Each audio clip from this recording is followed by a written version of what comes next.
And I can tell you with no uncertainty that miracle cures are no laughing matter. I bid you good day, sir. Oh, Mr. Marston, good to see you. How have you been keeping? I'm well, Mr. Mr. West Dickens. Nigel West Dickens of East Cheap, London, New Waverly, New York, and Armadillo, New Austin. At your service. At my service. At everyone's service. At the service of science, of knowledge, of life. How are your wounds? Much, much better. But then they would be. Would be... I know a cure for all ailments, Mr. Marston. Ah, I'm sure you do. And I'm sure for just $2 an ounce, I could live forever. Oh, but for you, sir, I'd do a bulk discount rate of $1.95 an ounce, as long as you buy 100 ounces or more. That's a lot of immortality. Give it up, old man. That's Mr. West Dickens to you, boy. Give it up, old man. Listen, Marston, I'm broke, but this stuff is good. It works. I need a healthy young man like you. Come along, let's ride over to my newest customer at Ridgewood, and I'll explain while we go. Okay. To Ridgewood Farm, the sick and needy await us. Oh, the life of a wandering saver of souls.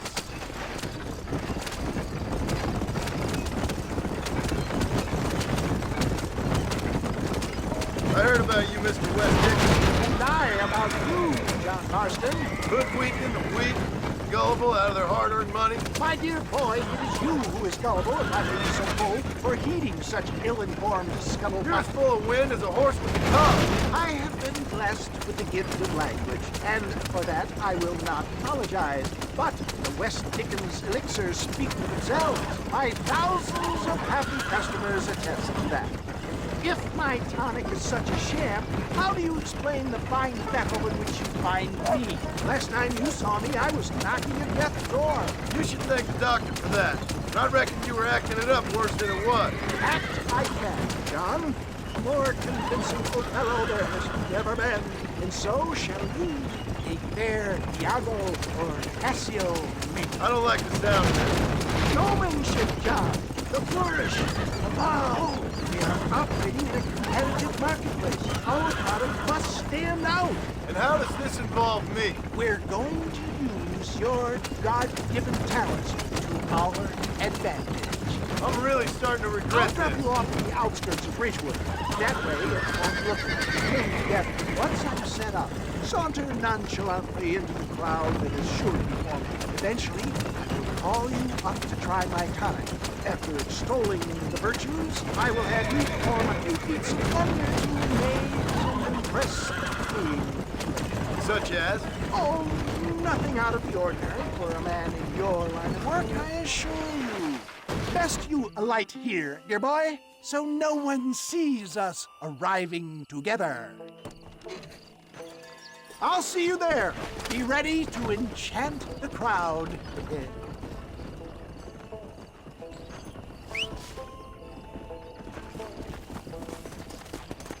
Let's go.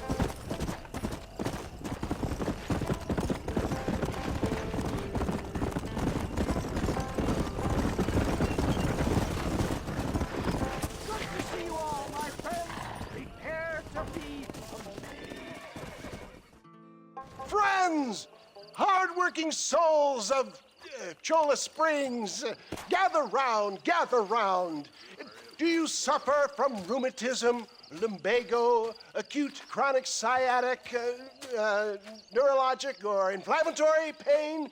Well, I represent the only company that makes the genuine article that cures headaches, neuralgia, earache, toothaches, backache, swelling, sprains, sore chests, swelling of the throats, contracted cords and muscles, anxieties and ravaged nerves, stiff joints, wrenches, dislocations, cuts and bruises, and it adds vitality and vigor to the healthy man. But can you prove it, old man? Oh, I'm sure there's some customer here who could prove the qualities of it by taking a drink right now. You, sir, come up here. Step right up. That's the spirit. Ladies and gentlemen, pay close attention. This poor, wretched volunteer, entirely unknown to me, will demonstrate the effects of Dr. West Dickens' own patent tonic. Be you a cowpoke or athlete, this miraculous elixir developed with the wisdom of the East keeps the muscles supple and relaxes the cords. It loosens the joints and gives a feeling of youth and vigor to the whole system. Not possible, I hear you say. Well, doubt no longer. Faith can move mountains, but I ask not for faith. I am a man of science, and today science will be vindicated. Your eyesight is greatly improved. Is that not so, friend? If you say so. That's right, it is. You heard him. What a good sport you are, sir. Now, gaze over yonder at that porch. If you squint, you may just be able to make out the skull that's hanging there. Go ahead, friend. Shoot that skull and demonstrate the miraculous eyesight you now possess.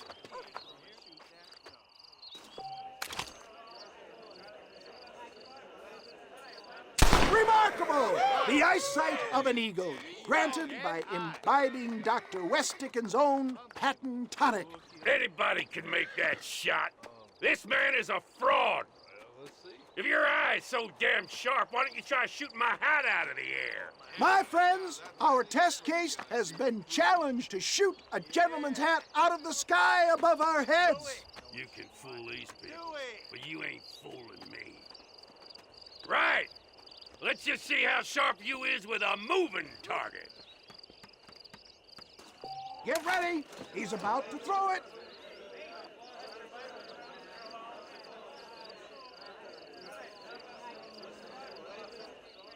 You ready to get him buried? Have you ever seen such an eye? Behold the power of the elixir, plucked out of the sky. Hey! Hey! What? You think you can put a hole in a man's hat and just walk away, do you? Hey, it don't work like that around here, mister. Come on! Are you a man or not? A challenge of battle has been offered to our volunteer. Look at him. The tonic is coursing through his veins. Normally, I don't fight animals. We playing Marquis of Queensberry rules. Just look at the strength tonic has afforded him. There it is, skeptics and dissenters, irrefutable proof. Do not let this opportunity pass you by. Look, he's over there. Go get him. This ends now. Watch out, he's got a gun. Who the hell do you think you are? You ain't leaving here alive.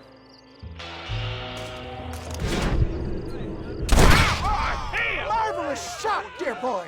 The kind of deadly accuracy that can only be afforded by the West Dickens elixir. Come, I have plenty for all. You'll be fine. Get out of my way. Hey, where are you going? I want a bottle. Get me a bottle, please. One of them, right here. No harm in trying one bottle, I suppose. Well, I think that went kind of well, don't you? I'm just glad that my normal job involves either chasing after cattle or murderers. Not the likes of you, mister. Don't be like that. Now, if you'll excuse me, I'd like to say my goodbyes, head on back to the real world. Wait, sir. I've been thinking about your predicament, and I think I may have an idea. I've been thinking I could be your cunning Odysseus. Beware of the Greeks bearing gifts, sir. Williamson had better beware. We will make them into Trojans. I don't rightly get you. I want you to go and see my old friend Seth.